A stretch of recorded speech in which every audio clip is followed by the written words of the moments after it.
Avon Resources Limited is a gold exploration company with significant projects in British Columbia and the Yukon, trading on the TSX Venture Exchange, symbol ABN, and the OTCQB, symbol ABNAF. Surrounded by world-class gold deposits and mines, Avon's 23,000 hectares Forest Kerr Gold Project is located in the heart of the Golden Triangle in northwestern BC. For more information, visit us at avonresources.com. You're listening to HowStreet.com radio, available online at TalkDigitalNetwork.com. Welcome to HowStreet.com radio, the online source for market opinions. Here is Jim Goddard. My guest is Ross Kay. He's a home ownership consultant at thewealthyhomeowner.ca. Welcome back to the show, Ross. Hey, thanks for having me back, Jim. Ross, it's always great talking at the beginning of a new month. Have you had time to read any of the housing reports on January sales as of yet? Yeah, we've read a couple of the reports that are out there, and as you know, as we've discussed on the show now for a couple of years, the reports are flawed. The reporting that mainstream media does on the reports are flawed, and it really just creates such a terrible false narrative that unfortunately 99.99% of the Canadian public actually believes. I think what we'll do today, Jim, is we'll just stick with Alberta, and more specifically, we'll stick to Calgary because it gives you a prime example of how housing stats are manipulated by real estate boards, how they have been manipulated by real estate boards for the last 30 years with the sole purpose of getting their members more commission or the ability even to earn commission. And Calgary's January numbers are all the proof that you need to do. So in January, the Calgary Real Estate Board said the average home was selling for $646 more this January than what it was selling for last January. $646 more. Those are the words from the Real Estate Board of Calgary, representing Calgary realtors, real estate brokerages, who all rely on commission to pay their own mortgage. What I would tell your listeners is this. In the first 5 trading weeks of 2020 versus the first 5 trading weeks of 2019, the average home buyer spent $5,637 less in 2020 than they were spending in 2019. Simply by moving your metric from calendar year, month-over-month comparison, to trading weeks and calculating your data that way, you debunk everything that organized real estate tells you.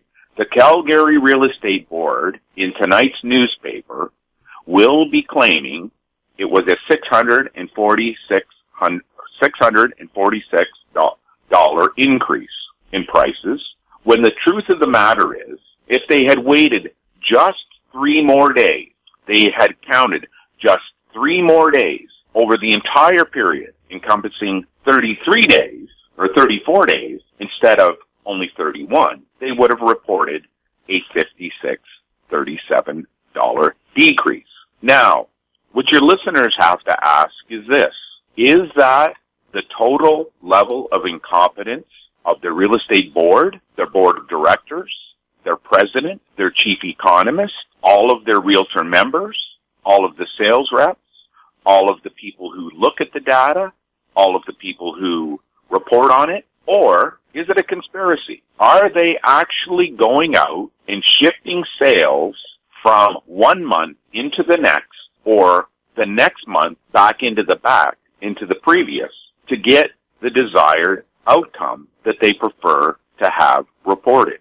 They claim in Calgary sales were up 8% year over year. This is headline news. Sales are up 8% year over year. Yet, under that 34-day reporting window, there was only an extra 24 homes sold year over year. 24 more homes results in a headline of an 8% year over year increase in a city of 500,000 homes. over $500,000. This is the lunacy that we see reported month after month after month, and we just shake our heads, and we can't understand that people can't see this for what it is. Organized real estate reports stats that are designed, legally designed, with the sole purpose of allowing their members to earn commission and to have those commissions included in the selling price of a home. Everything that the 150,000 realtors across Canada agrees to do, they make the agreement solely for one purpose. That is to have real estate commissions to both the buyer side and the seller side brokerage be included in the purchase price paid by every home buyer buying a home listed on the MLS. Those home buyers have been lied to, in our view, by the Calgary Real Estate Board once again today, because the Calgary Real Estate Board stated home prices had increased $646 in the same 5-month week period where the average home buyer was spending $56.37 less. I mean, listeners, that is a almost a $6,300 difference on a meager $450,000 average selling price. They're out by that amount in this single month. When we talk about house price illusion, when we talk about how the housing bubbles that are created by house price illusion, this is exactly what we're talking about. How the shifting of a few sales from month to month, actually what I would say is shifting of a few buyers from month to month, allows a real estate board to fabricate house price illusion. This is not debatable, listeners. If you look at my Twitter feed, I screen captured the Calgary Real Estate Board's data, their daily sales statistic from the 3rd of February. We measure on the 3rd of February. We measure Mondays, we measure Wednesdays, and we measure Fridays. We measure those days for different purposes because of how the MLS infrastructure is built. We count real estate sales totally different than local real estate boards do. And what is the result? The result is this. In a city with around 530,000 homes, Calgary, there were only 24 more sales sold in the first 5 weeks of 2020 versus 2019. The average home buyer was spending $5,637 less than they were last year. We would also tell you that the numbers that we're expressing to you here live in the air are useless for the layperson to use because the cyclical reporting of housing data is not comparable on a year-over-year basis unless, on a rare occasion, you get the proper rollover in the calendar and the trading cycle takes place.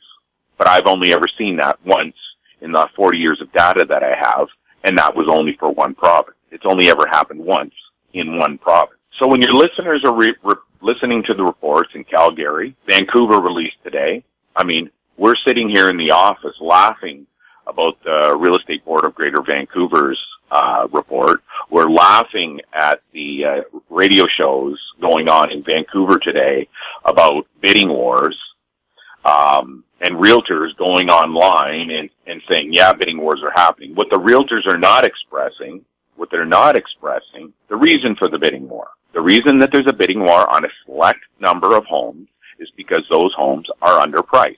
The listing realtor has decided to unethically and against the Competition Bureau's rules and regulations put a property on the market at such a low price that if a buyer offered on it, the seller would reject it. In other words, it's false advertising. There is no other business in Canada today. There's no other product available in Canada today where someone can advertise it for a certain price, knowing full well that a full price offer on the property at that price would not result in you being able to buy it. That's called bait and switch. That is illegal. It's illegal everywhere except in organized real estate since just after about the middle of the Great Recession is when this practice started. You're just being misled. That's all that I can express. How do I prove it? go to the Calgary Real Estate Board today and get your calculator out and figure out what the difference is today, because you don't have February 3rd a cutoff date available any longer. Now you're going to have to use February the 4th. What I know is it's not going to drop that much in one day.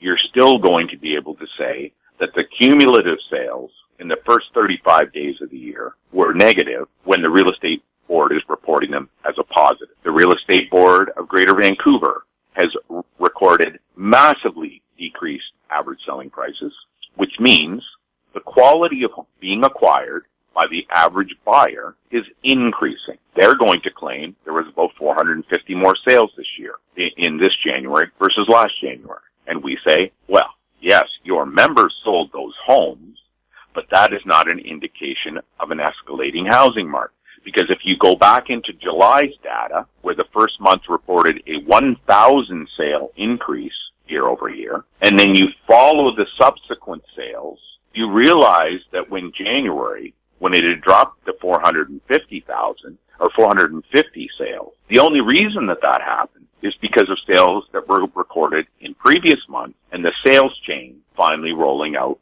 in January. You're not going to see in Vancouver, when people are talking about it this month, that back in July, the year-over-year average selling price plummeted. It didn't plummet because house prices plummeted. It plummeted because in July, 1,000 extra first-time buyers' share of sales happened. Those buyers buy cheaper homes. That drops the average selling price down, as we have repeated on this show for the last 3 years. And in January, because the first-time buyer's share of sales had decreased, the decrease in year-over-year was down to almost a break-even. It's all hogwash, folks. If you're going to spend $500,000, $300,000, $800,000, $1 million, $1.2, $1.4, $1.6 million on a house, and you're buying it with this kind of information, you're just setting yourself up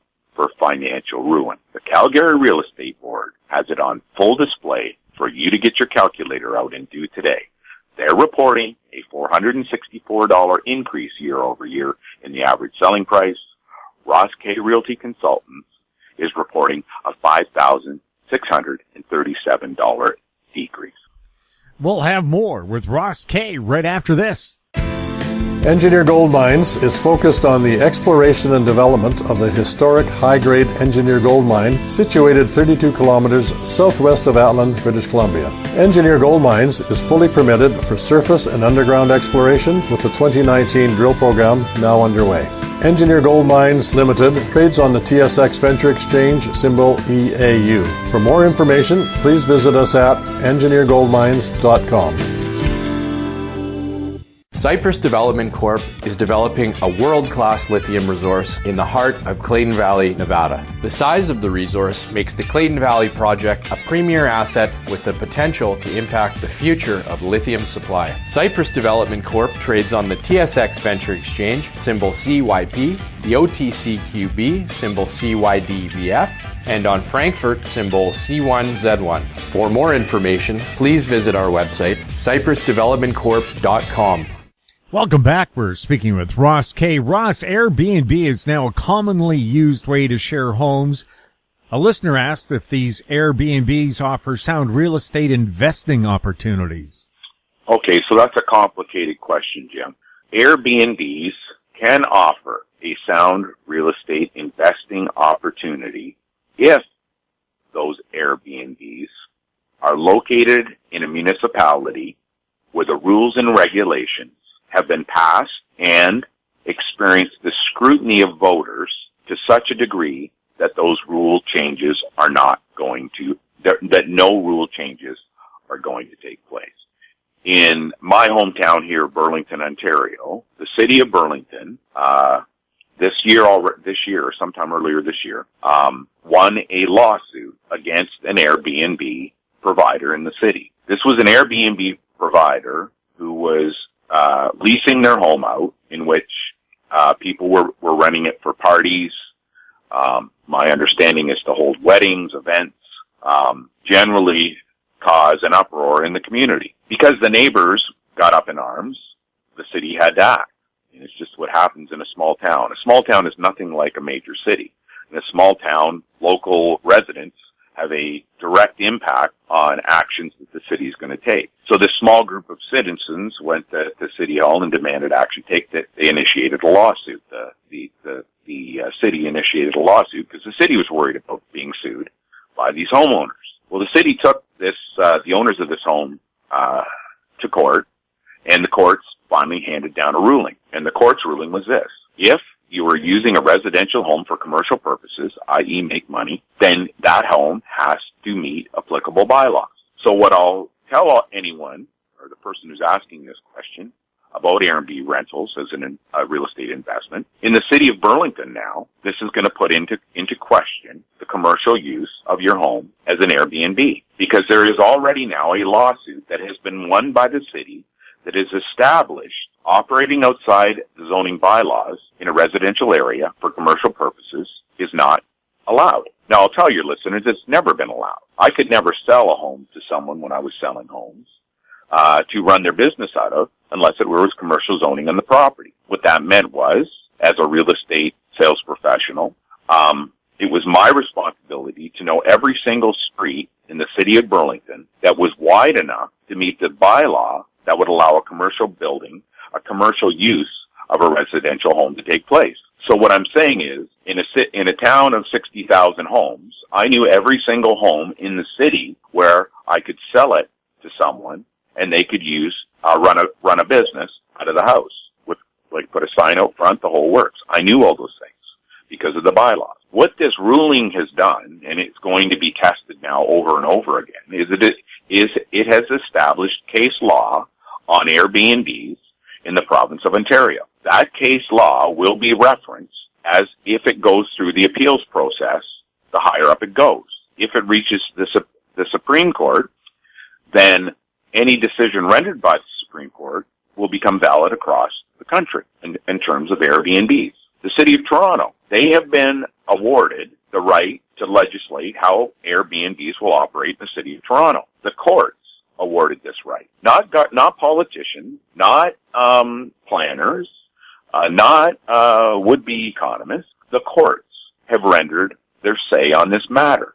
So there are somewhere in the neighborhood of about 7,200 Airbnbs, by our calculations I'm talking about now, about 7,200 Airbnbs in the Greater Toronto area that are no longer viable short-term rentals on a real estate investment model. Those houses we should see come to market over the next 6 months. Airbnbs can be a sound real estate investing strategy, but where those Airbnbs are going to be located, the municipality, how secure the rules and regulations are in that municipality against change will determine whether or not you should even consider it. I'm not a super fan of Airbnb as a real estate investing strategy because there's no need for them. People use them.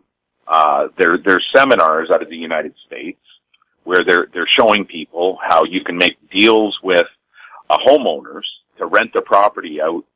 Instead of renting the property out to an annual tenancy, you allow them to rent it out day to day.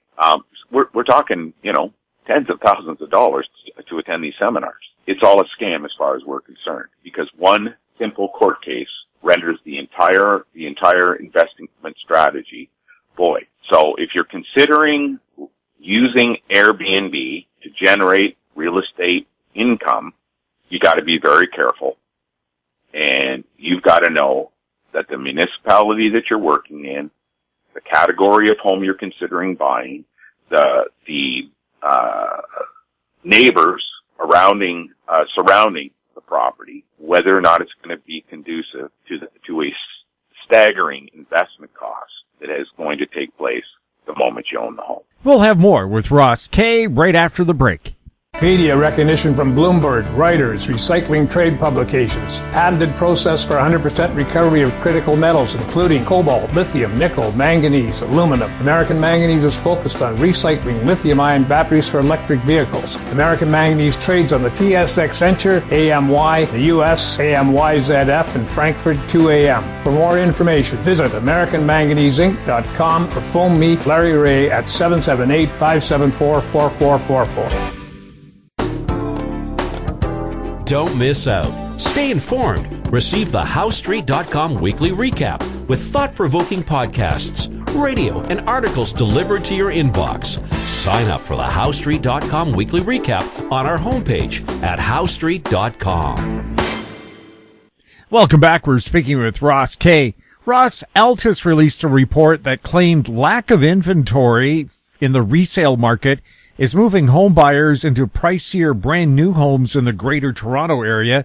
Is your data showing inventory is to blame? No. The old lack of inventory myth used by organized real estate to do a multiple series of things, Jim. They can use the lack of inventory myth to say that sales are down because there wasn't enough inventory.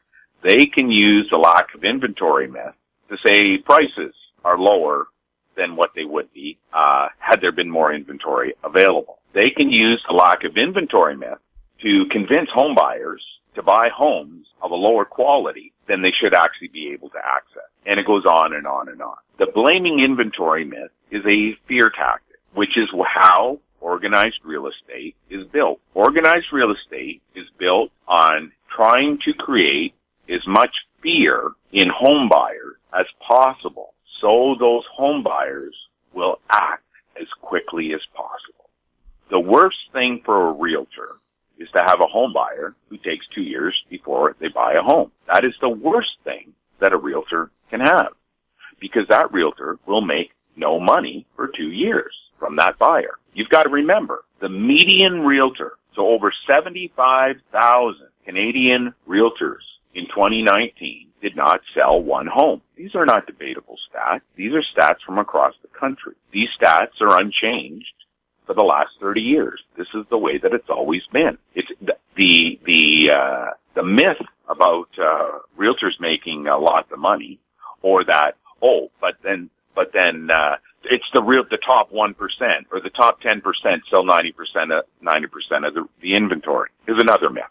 These are all falsehoods. The data debunks it. About 40% of the realtors sell 90% of the real estate. About 10% of the realtors sell 10% of the real estate. Now, 10%, at 10%, that's a pretty good income. 40% selling 90% of the homes, you can maybe squeak by. A lot of those people should be working minimum wage jobs instead. The other 50% who don't sell anything don't make any money. But organized real estate for sales reps is built on the promise of money, the promise of riches, where the consumers, it's built on fear. Altus, who's issuing these reports now for the New Home Builders Association, is a former shill for the Canadian Real Estate Association. The Canadian Real Estate Association still uses an old report they had Altus create for them about how the average resale home generates $62,000 of GDP or ancillary sales. What they don't tell everybody is it's simply the pass off of commission. And a child with a calculator could have did the same report that Altus did. What they don't tell anybody is Altus is the same company who did the Canadian Real Estate benchmark price in conjunction with Altus, the Altus Group. We can debunk the benchmark price as we have on the show in 20 seconds. Altus, knowingly or unknowingly, agreed to work with the Canadian Real Estate Association to fabricate a false narrative on house price change called the benchmark price, which the Canadian Real Estate sole purpose was to hide commission gains from the public. That's the only reason that metric was ever created. Altus, now shilling for the New Home Builders, is saying that lack of inventory in the resale market is causing home buyers to go into the new homes market and buy very expensive single detached homes in the Greater Toronto area. Hogwash. Home buyers who are able to spend 1.4, 1.6, $1.8 million in the Greater Toronto Area, which is a pricier brand new home in the GTA, especially when you consider where the share of sales geographically is in the new homes market right now, which is just north of Toronto, the Vaughan, Richmond Hill area. Those people are not buying because there's a lack of inventory in the resale market. They're buying there because they want a brand new luxury home with 10-foot ceilings, with executive class, luxury class fixtures and trimmings. They don't want to have anything to do repairing their house for the next 15 years. They also want to take advantage of taxation savings. And they are doing this solely because they were able to sell their existing home. When a new home sale of $1.8 million takes place, the reason that sale took place in January will go way back into the May-June period of the year before, when the very first-time buyer in the chain of sales that ended in the price of your home selling entered the market. New home sales, by the way, of these pricier brand-new homes, are not even going to be built often for years. I think we've got a current delay from start to finish of about that in average in Canada of around 2.7 years. You can't believe that CMHC doesn't measure it the same way that we measure. CMHC, when they measure permits and starts and completions, it's totally different way of measuring than what we measure. We're measuring so we understand the pressures in the housing stock going forward. We are measuring where is house price illusion going to be created. We are measuring for what talking points local real estate boards or builders are going to have, so that we can counsel our clients or our members in the TWH on what's going to be happening going forward. It is a myth created by Altus.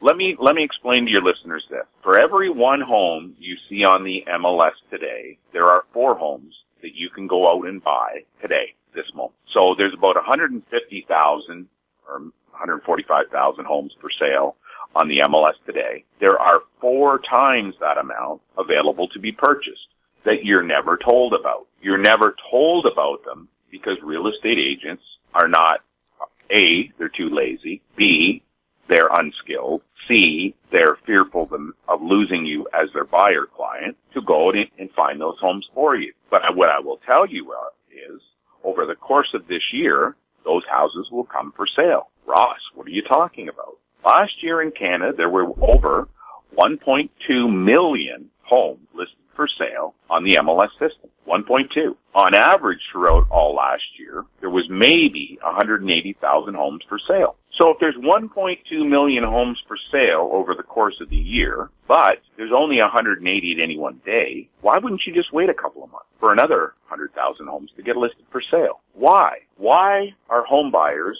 not instructed, encouraged, shown the data, motivated to delay their purchase until the right home comes for sale for them? Why are they being encouraged to buy the crap that's left over instead of the beautiful homes that are going to be listed in the next 60 days? Why? Because real estate is a today business. We want you to act today so we can get our commission tomorrow. We want to get your name on the dotted line with a signature, because that's the only way that we know we will ever be paid. That means we are going to give you any information that we can, or we are going to cite information of others that will facilitate us getting that commission by having you act today. There is not an inventory problem in Canada. The reason why we have about 145,000 the resales right now are about 133. There's about 133,000 resale homes for sale in Canada today. The reason why there's only 133 existing owners with their homes on the market looking to trade their home in the month of January is because it's a foolish decision to be doing otherwise, unless you absolutely have to move. So the only people that are on the market today that have their houses listed for sale today are people who have to move. The people who want to move will begin listing their homes for sale probably the 3rd week in February. It depends on, there's several factors that come into play, but that's generally when it happens. It's why you don't want to be buying an ultra luxury class home in Vancouver in January or February, which are the months where those sales normally take place. You are not timing the market for how the market works. If it meant that you had to wait 6 months, but over those 6 months, you're going to have 5 times the number of homes to look at than what you're looking at today, do you not think you would find a better home somewhere over that 5-month horizon? Organized real estate uses fear of rising home prices to get you to buy today. Oh, but as those new homes come on the market, they're going to be listed at higher prices because there's a lack of inventory. And if it's a better home, it's going to be listed at a higher price. Don't you wish they would give you the opposite opinion when it works to your advantage to getting a lower priced home or a better home for the same amount of money? Don't you wish one real estate board in Canada or North America for that reason would provide that sort of intelligence to the Canadian public? The Bank of Canada has just recorded a staggering year-over-year increase in mortgage debt owed that is almost back to the historical record, and the way that the banks use it, because they do percentage change. We don't. At the same time, Canadians are booking about $110 billion of mortgage debt annually right now. That's what they're booking. Debt to GDP is going to increase. If your mortgage debt is growing at 5% and your GDP is growing at 1%, your debt to GDP ratio is going to continue to get worse. What are the consequences of an increasing debt to GDP ratio? What is going to be acceptable? At 170, it became the talking point of the world. Rating agencies began to lower the ratings of Canadian provinces, meaning debt was more expensive for the provincial governments to acquire. Because that means that the government, Bank of Canada, is going to have to raise rates at the same time it should be dropping them. All these deceptions, all of these myths damage the Canadian family, they damage the economy, they damage and constrain the lives of Canadians. We must demand that anyone who issues a commentary on a housing market provides the data to prove their point. I know that when you ask for the data that proves falling inventory in the resale market, however they calculate that, it's not how we calculate it, causes higher prices in brand new single detached homes in the Greater Toronto area. Unless they can prove that with data, you don't listen to them. Bloomberg reported that today. A reporter at Bloomberg believed Alton. Reporters in Calgary believe the Canadian Real Estate Board. Reporters in Toronto, Vancouver, Montreal, Calgary believe all the Airbnb investing myths. They believed them. We have just debunked 3 on the show today. And for proof of the debunking, simply go over to CREB.com and you do your own math with your own calculator of what all of the sales year to date are recording in Calgary. Ross, thank you so much for chatting with us. Thanks for having me on, Jim. My guest has been home ownership consultant Ross Kay from thewealthyhomeowner.ca. If you have any questions for Ross or any of our other guests, you can send them to info@housestreet.com. Find us on Twitter @HouseStreet, our YouTube channel, Talk Digital Network. We're also on Facebook. Thank you for listening. I'm Jim Goddard. Comments made on HouseStreet.com radio are an expression of opinion only and should not be construed in any matter whatsoever as recommendations to buy or sell any financial instrument at any time. Available online at TalkDigitalNetwork.com. HouseStreet.com radio is a production of House Street Media Incorporated.